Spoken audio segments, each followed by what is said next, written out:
Have you ever wondered why people interrupt you mid-sentence? Why do they talk over you, like your voice was never real to begin with? Why in a room full of people, you're the one they forget, the one they overlook? Why your kindness is taken for granted? Why your silence is mistaken for weakness? Why your presence fades into the background? They don't ignore you because you're invisible. They ignore you because you've become silent. It's not just what you say. It's what you signal without even realizing it. The way you lower your eyes, the way you hesitate, the way your energy pulls back when it should stand tall. These are micro-signals, silent agreements, and you sign them with your body. Carl Jung once said, "The most terrifying thing is to accept oneself completely." Maybe that's the real fear, because once you accept yourself, you can no longer hide behind the hope that someone else will do it for you. This video is about seeing what you've never dared to face, your own reflection. In the way the world responds, the way people treat you is not always about them. It's often about what you've silently taught them is acceptable. Carl Jung believed that your outer world mirrors your inner world. What's unresolved inside you will show up in your life again and again until you finally pay attention. So when people constantly interrupt you, dismiss your opinion, or ignore your presence entirely, ask yourself, what boundaries have I erased, not by saying yes, but by never saying no? From childhood, many of us learned that being quiet kept us safe, that staying agreeable earned us love, that putting others first made us worthy. So we learned to smile when something felt off, to say yes when we meant no, to please, just to belong. At first, it was survival, but over time, it became identity. You stop just acting small, and you start believing that you are. Here's the truth. You teach the world how to treat you through the energy you bring, the standards you hold, and the boundaries you either set or avoid. And most of that communication happens without a single word. Picture this. You're in a meeting. You have something to say, but instead, you wait. You hesitate. You tell yourself the moment isn't right. So you stay quiet. Again, and the meeting ends. No one asked for your input. No one noticed you were even there. That's what I call the meeting room ghost. You were physically present, but emotionally erased. And the painful part is, you erased yourself first. People don't just respond to what you say. They respond to your posture, your tone, your eye contact, your presence. They notice when your voice trembles, when you apologize for existing, when you shrink just a little every time you speak. And here's the hard truth. You may think you're being respectful, but what you're really doing is signaling that your needs don't matter, that your voice can wait, that your boundaries are flexible. It's not arrogance to claim space. It's alignment. And until you reclaim that space from within, you'll continue to attract situations that reflect your absence. Because people don't respect what you say you deserve. They respect what you believe you deserve. That belief doesn't live in your words. It lives in your body, your tone, your daily choices. Think about it. How often do you use self-deprecating humor? How often do you downplay your own success? How often do you say, "It's fine," when it's not fine each time? You send a message, "I've left the room. Even if I'm still sitting here, I don't fully believe in my worth." And the world responds, not with cruelty, but with indifference. Because you're not just being ignored. You're unintentionally signaling that it's allowed. This isn't your fault, but it is your pattern. And patterns can be changed once you bring them into the light. Jung said, "What is not brought to consciousness returns as fate." You're not cursed. You're repeating. And repetition is just the unconscious begging to be seen. When you stop waiting for validation, when you stop making yourself small, everything shifts. But that shift doesn't begin with others. It begins with you. And in this effort to be accepted, you've started wearing a mask. But over time, that mask doesn't protect you. It starves you. At some point in your life, you learned to wear a mask. Not to lie, but to stay alive. Carl Jung called it the persona, the social self, the version of you crafted to be accepted. It plays well. It smiles on cue.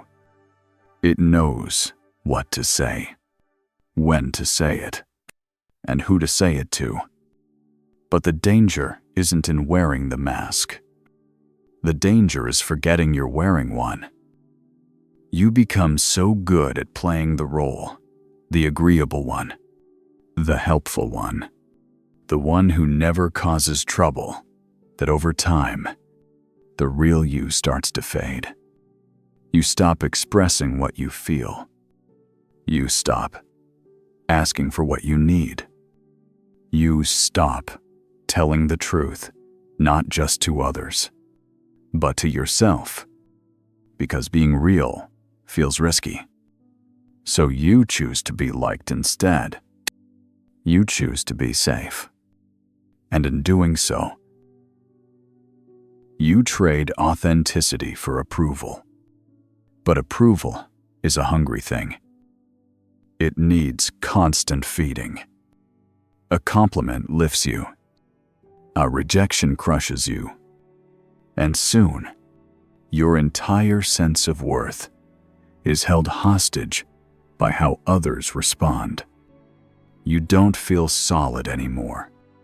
You feel reactive. You bend. You adapt. You shapeshift until you barely recognize who you are beneath it all. This is what I call emotional self-exile. It's when you silence your truth to maintain someone else's comfort, when you betray your needs just to keep the peace. You're not being loved. You're being performed. They're clapping for a ghost you created, not the soul you buried. And there's a cost. When everyone likes you, no one really knows you. You can be surrounded by people and still feel completely alone. Not because no one sees you, but because you never gave them a chance You never showed them who you really are. And deep down, you know this. You feel the gap between the life you perform and the life you truly want. You feel the exhaustion of always being on. You feel the grief of hiding in plain sight. And no amount of approval can fill that space. Because what you're really starving for is not validation. It's truth.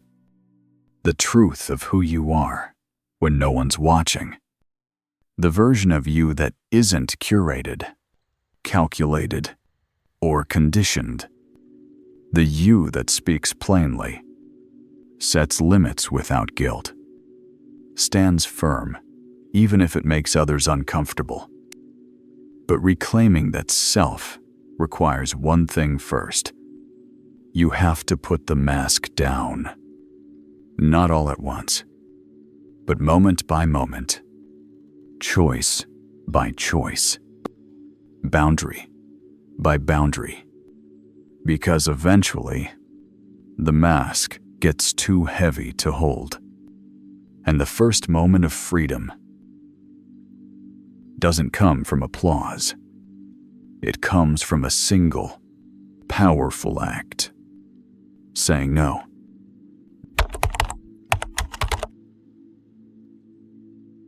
Every boundary you set in the external world begins with one you must first establish inside before you ever say no out loud. You have to stop saying yes in silence. Most people believe boundaries are about other people. They're not. Boundaries are about you. They are a declaration, not just of what you will or won't tolerate, but of how much you're finally willing to honor yourself. And that declaration often starts with a single, frightening word. No. Not out of spite. Not to reject others, but as an act of protection, as a gesture of alignment. Saying no is a sacred act of self-respect. Because for years, maybe even decades, you were conditioned to believe that good people don't say no. You were taught that love means sacrifice, that kindness means compliance, that boundaries are selfish. So, every time something made you uncomfortable, you swallowed it. Every time someone crossed the line, you stayed quiet. And every time your energy was drained, you justified it in the name of being generous. But here's the truth. You weren't being generous. You were disappearing. And the world does not respect what you betray in yourself. Respect isn't something you ask for. It's something you embody. And that embodiment begins the moment you stop negotiating your worth. But when you finally do say no, expect resistance. Not just from others, from yourself. You'll feel guilt, doubt, fear. Why? Because you've spent a lifetime training your nervous system to equate compliance with safety. So when you break that pattern, it doesn't feel like freedom. It feels like danger. And the first to push back will be the ones who benefited most from your silence. They will call your no selfish, cold, unfair. Not because it is, but because your boundary exposes their behavior. Let it. Because every time you say no to what drains you, you are saying yes to what nourishes you. You're reclaiming space, reclaiming energy, reclaiming dignity. But boundaries aren't always loud. Sometimes they're subtle. They happen in the quiet moments, in small, seemingly ordinary decisions, what I call micro boundaries, like not replying immediately to a message when you're exhausted, like resisting the urge to over-explain just to soften someone else's discomfort, like choosing not to accept every invitation, especially the ones that feel more like obligation than joy. These choices may seem minor, but they are powerful, because in each one, you are asking yourself a deeper question. Do I really want to do this? Or am I just afraid of what might happen if I don't? That question, if asked, consistently becomes a compass. It points you back to your center, to your clarity, to your self-respect. And from that place, your no becomes clean, not emotional, not reactive, not dramatic, just firm, just honest, just enough. Think of boundaries not as walls, but as energetic hygiene. They are how you keep your inner world clean, intact, uncontaminated by the needs, moods, and projections of others. When you start treating your time, your energy, and your voice as sacred, others begin to do the same. But even as you begin to set boundaries, something deeper resists. A whisper from within that says, stay small. Don't make waves. Keep everyone comfortable. That voice, it doesn't belong to your truth. It lives in your shadow. There's a part of you that has been silenced, not by others, but by you. A part that once spoke up, stood tall, demanded truth.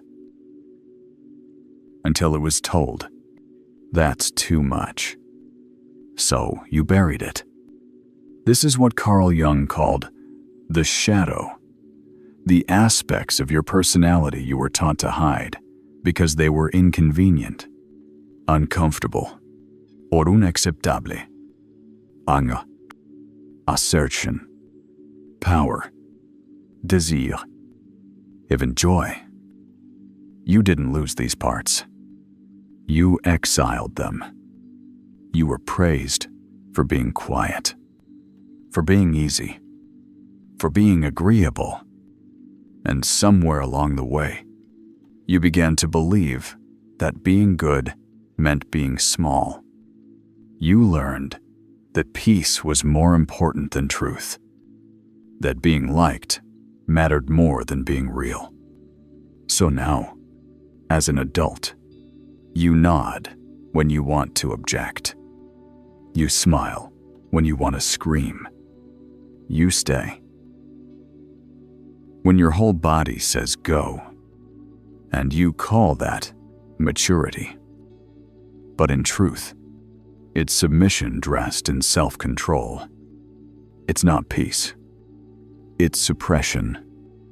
And suppression always has a cost, because what you bury does not disappear. It waits. It watches. And when you need it most, when you try to speak up, to set a boundary, to stand in your strength, it's not there. You buried your sword. And now, when you reach for it, your hands come up empty.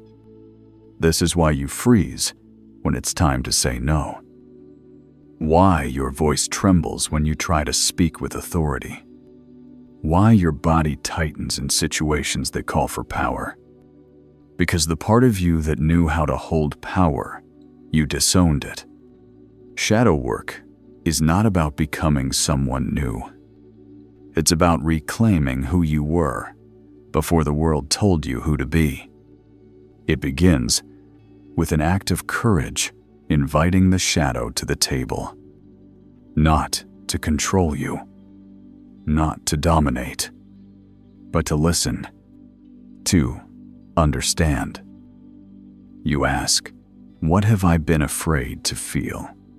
What have I labeled as bad, unworthy, or dangerous? What truth have I abandoned to stay likable? These are not easy questions, but they are necessary ones. Because fake peace will destroy you. Authentic discomfort will grow you. You will never become whole by editing yourself. To live in integrity, you must make room for your fire, not just your softness. For your voice, not just your silence. For your fire, not just your forgiveness. This is not about becoming hard. It's about becoming real. You don't need to swing the sword. You just need to remember you have one. And when your shadow is no longer an enemy, your presence changes. People feel it before you speak. Because power isn't spoken. It's remembered by those who never forgot their fire.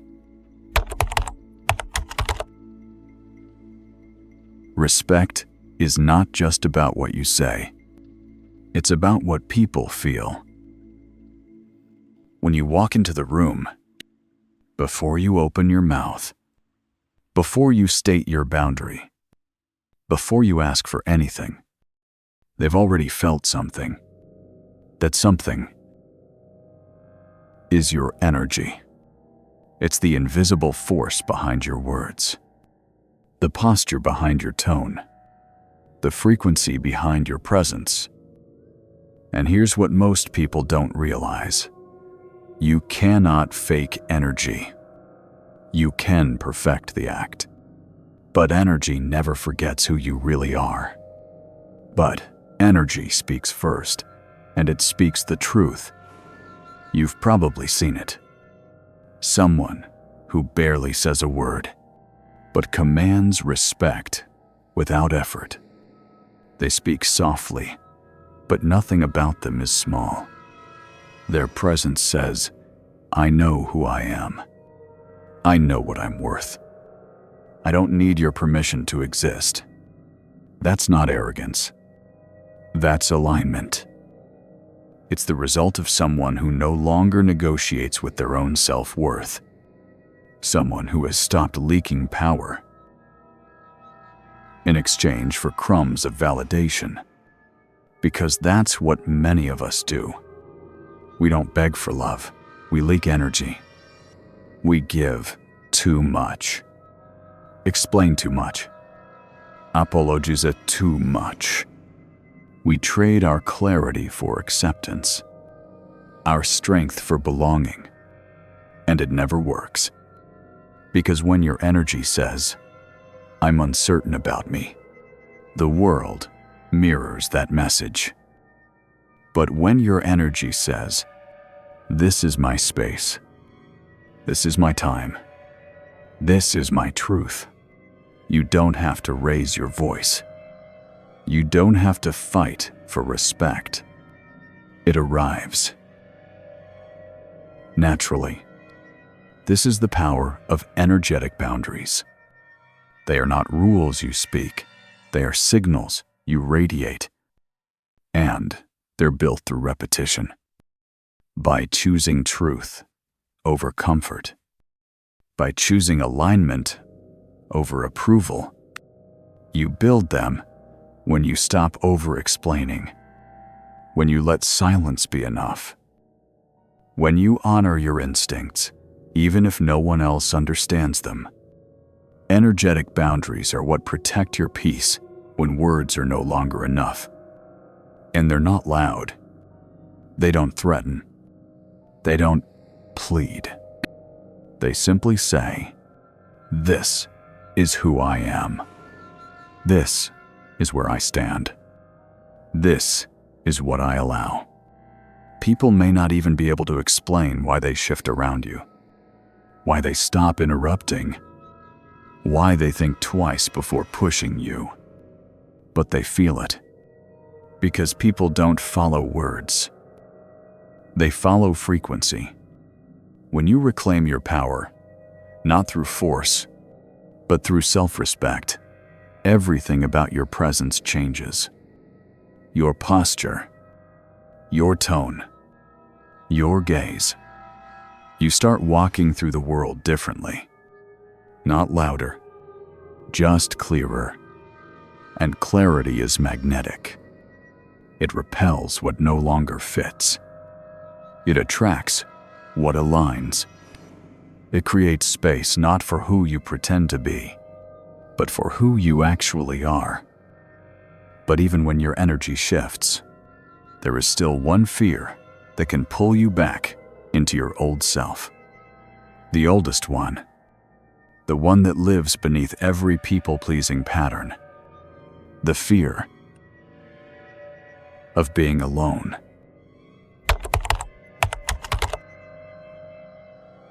There's a deeper reason why so many people stay in situations that diminish them. It's not just about low self-worth. It's not just habit. It's fear. The fear of being alone. This is the final wall.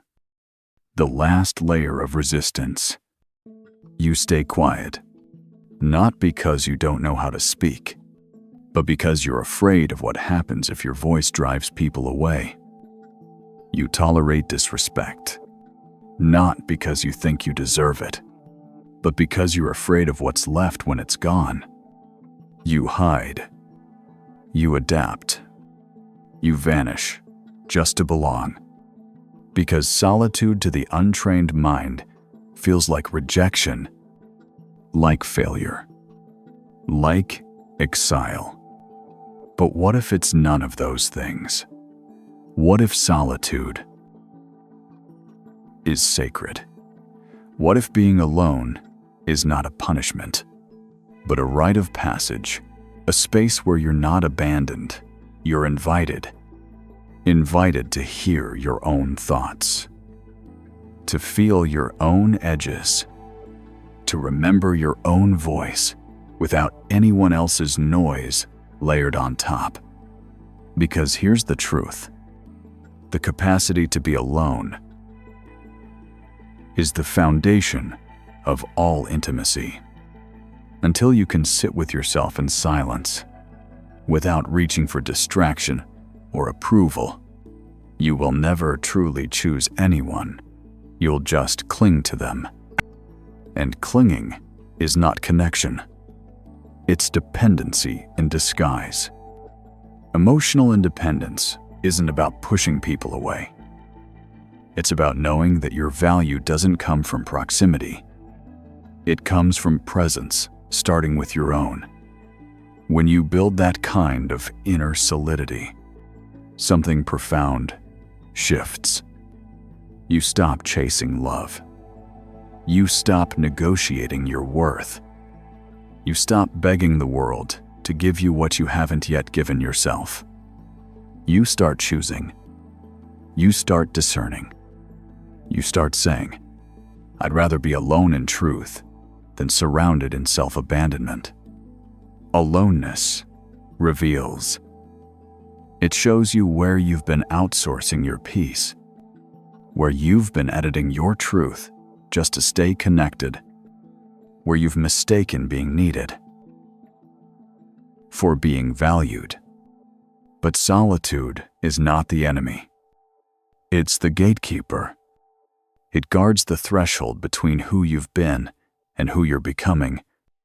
And only when you pass through it, not with resistance, but with reverence, do you meet the version of yourself who no longer trades authenticity for acceptance. So the real question isn't, why won't the world respect me? The real question is, do I respect myself enough to be alone? Until what's real finds me. Because once you cross that line, you no longer settle. You no longer chase. You no longer ask permission to be seen. You simply exist, whole, grounded, undeniable. So now the question isn't whether the world respects you. The question is, will you? If something in this message stirred you, it's not because you heard something new. It's because you finally heard something true. This isn't motivation. This is memory. You've always known your value. You just forgot it buried under layers of fear, conditioning, and silence. But now, you remember. And with that memory comes a choice. Not to be perfect, not to be fearless, but to be honest about who you are and what you will no longer accept. So if you're ready to draw the line not against others, but in defense of your own dignity, leave a comment below. I choose to respect myself. Let that be your first public act of private transformation. And if this spoke to you, watch the next video. Not because you need fixing, but because you're ready to remember the strength that was never lost. Only forgotten. This is not the end. This is the beginning. The beginning of self-respect. The beginning of you.